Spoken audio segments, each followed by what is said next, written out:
ખેડૂત મિત્રો, power grid કંપનીઓ જે પોલીસ પ્રશાસનને સાથે રાખી અને ખેડૂતના ખેતરમાં જે બળજબરી કરે છે તેને લઈને ખેડૂતો ગાંધીનગર જવાના છે. તારીખ 15/6/2026ના રોજ ખેડૂતો પોતાના હક માટે મજબૂત અવાજ બનવા જઈ રહ્યા છે. ખેડૂત મિત્રો અને ક્રાંતિકારી સાથીઓ, ગુજરાતનો ખેડૂત પોતાના અસ્તિત્વ બચાવવા માટેની લડાઈ શરૂ કરવા જઈ રહ્યો છે.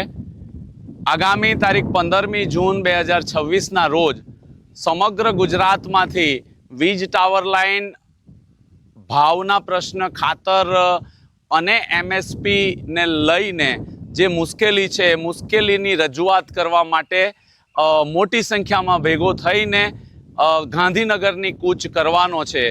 એ સંજોગોમાં તમામ ક્રાંતિકારી સાથીઓ, ખેડૂત સંગઠનો અને ખેડૂત મિત્રોને આ તબક્કે અમે વિનંતી કરીએ છીએ કે 15 તારીખે મોટી સંખ્યામાં જોડાઈને પોતાની જે કંઈ આપણા ખેડૂતોની સમસ્યાઓ છે આપણે ગાંધીનગર જઈને ઉજાગર કરીએ અને આ જે બહેરી સરકાર છે એ બહેરી સરકારના કાન સુધી આપણી વાતોને પહોંચાડીએ.